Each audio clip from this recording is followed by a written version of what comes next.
మన దేశంలో, ముఖ్యంగా దక్షిణ భారతదేశంలో ఒకప్పుడు హైవేలంటేనే భయపడేలా చేసిన ఒక పేరు సైకో శంకర్. అసలు ఎవరీ సైకో శంకర్? అతని కథేంటి? రండి, ఈరోజు ఆ చీకటి కోణంలోకి తొంగిచూద్దాం. ఈ కథ ఎక్కడ మొదలైందంటే ఒక హత్యతో కాదు, అసలు హంతకుడితో కూడా కాదు. ఇది మొదలైంది ఒక మిస్సింగ్ కేస్తో. అది మామూలు వ్యక్తిది కాదు, ఏకంగా ఒక పోలీస్ కానిస్టేబుల్ అదృశ్యంతో. ఇది మొత్తం పోలీస్ వ్యవస్థనే కుదిపేసిన సంఘటన. అది 2009వ సంవత్సరం ఆగస్టు 23. తిరుప్పూర్ సిటీ మొత్తం హై అలర్ట్లో ఉంది. ఒక పెద్ద రాజకీయ కార్యక్రమం జరుగుతోంది. ఎక్కడ చూసినా పోలీసులే. ఇంతటి బందోబస్తు మధ్య డ్యూటీ ముగించుకున్న 39 ఏళ్ల మహిళా కానిస్టేబుల్ జయమణి అకస్మాత్తుగా మాయమైపోయారు. ఎక్కడికి వెళ్లారు, ఏమయ్యారు, ఎవరికీ తెలీదు. రోజులు గడిచాయి, వారాలు గడిచాయి. జయమణి గురించి చిన్న క్లూ కూడా దొరకలేదు. పోలీసులు మొత్తం జల్లెడపడుతున్నారు. ఇక అందరూ ఆశలు వదులుకుంటున్న టైంలో సరిగ్గా నెల రోజుల తర్వాత సెప్టెంబర్ 19న సేలం జిల్లాలో రోడ్డు పక్కన పొదల్లో ఒక మహిళ శవం దొరికింది. ఆ క్షణం పోలీసుల భయాలన్నీ నిజమయ్యాయి. ఆ మృతదేహం కానిస్టేబుల్ జయమణిదే అని తేలింది. శవపరీక్షలో దారుణంగా హింసించి హత్య చేశారని బయటపడింది. ఈ వార్త విన్నప్పుడు ప్రజల్లో, ముఖ్యంగా పోలీసుల్లో ఒకటే ప్రశ్న: రక్షించేవాళ్లకే రక్షణ లేకపోతే ఇక మామూలు మనుషుల పరిస్థితేంటి? ఇక పోలీసులు దీన్ని చాలా సీరియస్గా తీసుకున్నారు.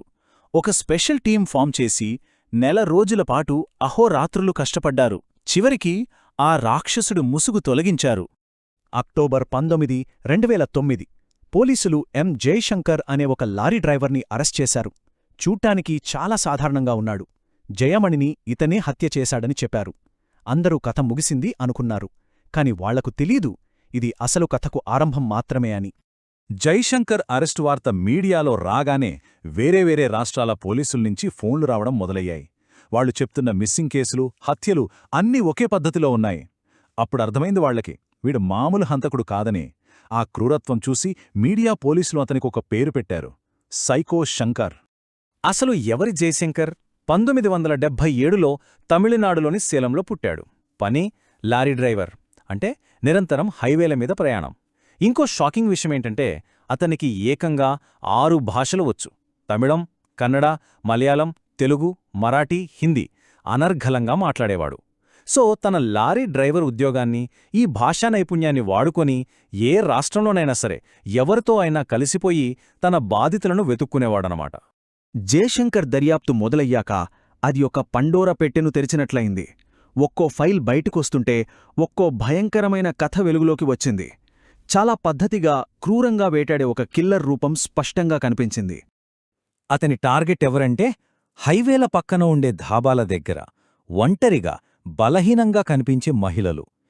తనతో పాటు ఎప్పుడూ ఒక నల్ల బ్యాగుండేది. అందులో ఒక కత్తి, ఒక గొడ్డలి. బాధితులను మాటలతో నమ్మించి ఎవ్వరూ లేని ప్రదేశాలకు తీసుకెళ్లేవాడు. అక్కడ వాళ్ళని అత్యంత దారుణంగా హింసించి, హత్య చేసి శవాలను తను ప్రయాణించే హైవేల పక్కనే ఎక్కడో ఒకచోట పడేసి వెళ్ళిపోయేవాడు. ఇక్కడ మనం గమనించాల్సిన విషయమేంటంటే, మొదట్లో అతను సెక్స్ వర్కర్ల లాంటి అట్టడుగు వర్గాల వారిని టార్గెట్ చేశాడు. ఎందుకంటే వాళ్లు కనిపించకుండా పోయినా ఎవరూ పెద్దగా పట్టించుకోరు. ఇదే అతనికి ఒక రక్షణ కవచంలా మారింది. ఎవ్వరూ పట్టుకోట్లేదనే ధైర్యంతో రాను రాను ఒంటరిగా కనిపించిన ఏ మహిళనైనా, చివరికి పిల్లలు, వృద్ధులు అని కూడా చూడకుండా దాడి చేయడం మొదలుపెట్టాడు. పోలీసు రికార్డుల ప్రకారం సైకో శంకర్ మీద హత్యలు, దోపిడీలతో కలిపి అధికారికంగా 30 కేసులు నమోదయ్యాయి. కానీ ఈ 30 అనేది కేవలం అధికారిక లెక్క మాత్రమే. ఈ కేసులను చాలా దగ్గరగా ఫాలో అయిన ఒక senior crime journalist, crime Selvaraj ఏమన్నారంటే, నా అంచనా ప్రకారం సైకో శంకర్ కనీసం 200 నుంచి 250 మంది మహిళలపై దాడి చేసుంటాడు. అవన్నీ హైవేల మీద జరిగిన దారుణాలు కాబట్టి పోలీసు రికార్డుల వరకు ఎప్పుడూ రాలేదు. అంటే లెక్కకు రాని విషాదాలు ఇంకా ఎన్నో ఉన్నాయన్నమాట. సరే, ఇన్ని నేరాలు చేశాడు, పట్టుబడ్డాడు, ఇక కథ ముగిసింది అనుకుంటున్నారా? అక్కడే ఉంది అసలు ట్విస్ట్. జైలు గోడలు కూడా సైకో శంకర్ను ఆపలేకపోయాయి. అతని కథలో అత్యంత నాటకీయమైన ఘట్టాలు ఇక్కడే మొదలయ్యాయి. అతని జైలు పలాయనాలు. అది మార్చి 17, 2011. అతన్ని కోర్టుకు తీసుకెళ్తుండగా రద్దీగా ఉండే బస్టాండ్లో ఇద్దరు పోలీసుల కళ్ళుగప్పి తప్పించుకుపోయాడు. ఈ సంఘటన వల్ల తీవ్ర అవమాన భారంతో అతన్ని ఎస్కార్ట్ చేసిన కానిస్టేబుల్ చిన్నస్వామి 2 రోజుల తర్వాత ఆత్మహత్య చేసుకున్నారు. దాదాపు 2 నెలల తర్వాత మే 4న ఒక ఊరిలో దాడికి ప్రయత్నిస్తుండగా గ్రామస్తులు అతన్ని పట్టుకుని పోలీసులకు అప్పగించారు. కాని రెండోసారి ఎస్కేప్ ఇది మామూలుది కాదు. సెప్టెంబర్ 1, 2013న బెంగళూరులోని పరపన్న అగ్రహార సెంట్రల్ జైలు నుంచి తప్పించుకున్నాడు. అది దేశంలోనే అత్యంత హై సెక్యూరిటీ జైళ్లల్లో ఒకటి. ఎలా తప్పించుకున్నాడంటే, మొదట ఒక వెదురుకర్రతో 15 అడుగుల గోడ, తర్వాత 20 అడుగుల రెండో గోడ, చివరికి గాజు పెంకులున్న 30 అడుగుల గోడను ఒక దుప్పటి అడ్డుపెట్టుకుని దూకేశాడు. ఇది నిజంగా సినిమా సీన్లాగే ఉంటుంది.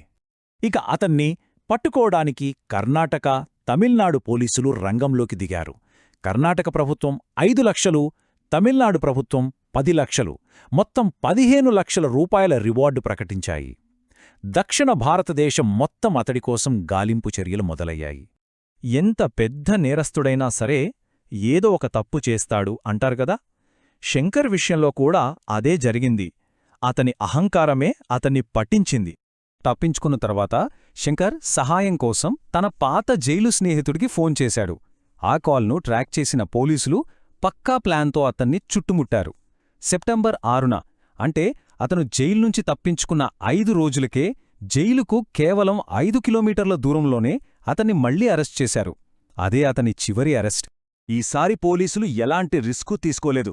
అతన్ని ఒక హై సెక్యూరిటీ సెల్లో పెట్టారు. 24/7 సీసీటీవీ నిఘా. ఇక తప్పించుకోవడానికి ఎలాంటి అవకాశం లేకుండా చేశారు. సైకో శంకర్ సృష్టించిన భయానక సామ్రాజ్యానికి ఇక్కడతో దాదాపు తెరపడినట్లే. కొన్ని సంవత్సరాల తర్వాత మరోసారి తప్పించుకోవడానికి ప్రయత్నించి ఫెయిలయ్యాడు. ఇక తన కథ ముగిసిపోయిందని అతనికి అర్థమైంది. ఫిబ్రవరి 27, 2018న జయశంకర్ తన సెల్లోనే ఉరివేసుకుని ఆత్మహత్య చేసుకున్నాడు. అలా భారత క్రైమ్ చరిత్రలోని ఒక చీకటి అధ్యాయం ముగిసింది.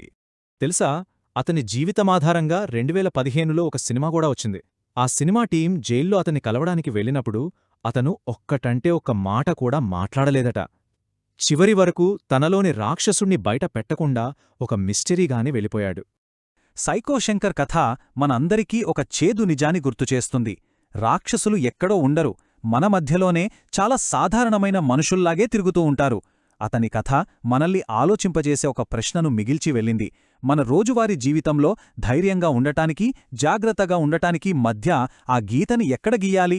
ఎందుకంటే అప్రమత్తత అనేది మన ఒక్కరి బాధ్యతే కాదు, అది మన చుట్టూ ఉన్నవాళ్ల బాధ్యత కూడా.